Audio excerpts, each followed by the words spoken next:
Hey guys, welcome to another episode of Ask Digit, where you ask the questions and we give you the answers. And today's question, surprise, surprise, once again, it's smartphones.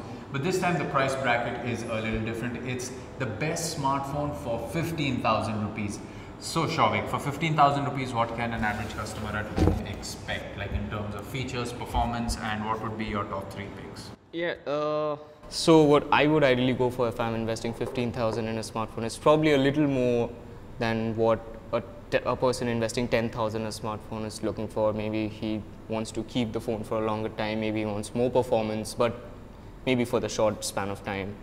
So ideally, I'm looking at a smartphone which has decent looks, of course decent battery, because battery life is absolutely important, and better performance than the 10K smartphones.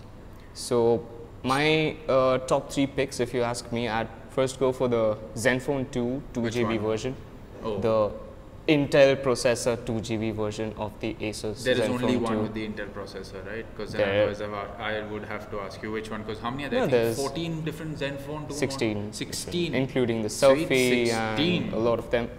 But yeah, here we're looking at the 2GB RAM Intel processor Asus Zenfone 2. 16GB internal memory, 5.5-inch Full HD display, and it's a really good offering when you look at the phone for 14,999, and it's brilliant in terms of performance. There are hardly any stutters. What about the camera? Because a lot of people in this price bracket would be like, I need to click some decent pictures. Yeah, so the only reason why I'm rating this at the top above the Xiaomi Mi 4 and the Mi 4i is because it's brilliant in terms of performance, and the UI is light. There's not too much stress on the processor, which is the only problem with the Xiaomi's Mi UI, which looks amazing but takes up a lot of your processor So power. is that option number 2 is the Xiaomi Mi 4? Yep. The Mi 4 definitely has a better camera than the Asus Zenfone 2, and it even has a lighter build, the Mi 4 and the Mi 4i. Like we have the Mi 4i here. This is the Mi 4 with the bamboo back cover, and this is the Mi 4i. As you can see, it's very compact and light to hold. Whereas the Asus Zenfone 2, it's a little heavy, it's bulky, its design is not seamless. So Essentially, if you want something that's slim and trim, you know what your options are. But like you said, if someone's looking for the camera, then they can then they consider should the Xiaomi. definitely go for the But Xiaomi if they Mi are 4. looking for raw horsepower, then the Asus is a great option.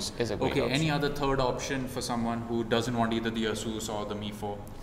Yeah, we have the InFocus M810, which runs on the previous generation Snapdragon quad-core 801 processor, and the only reason why I'm not recommending it is because the back, it's got shiny gold plastic, which I don't think even you agree with. I think you stole Bappy Larry's phone, but that's my judgment. Oh shit, you caught me.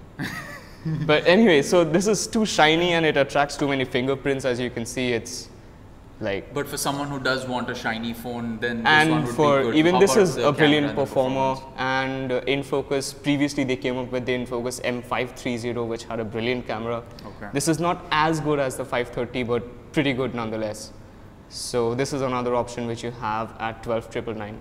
Okay, so there you have it. Now, if you're someone looking for a phone under 15,000, you have the Asus Zenfone 2, the Xiaomi Mi 4, the Mi 4i, and the InFocus. I didn't catch the model number. M810. M810 from InFocus. Well, there you have it. Those are our recommendations for the best smartphone under 15,000 rupees. Did you like it? Do you agree? Do you disagree? You can let us know in the comment section below. You can also check out the reviews of all these phones on our website digit.in. We'll catch you in another episode of Ask Digit. Goodbye for now.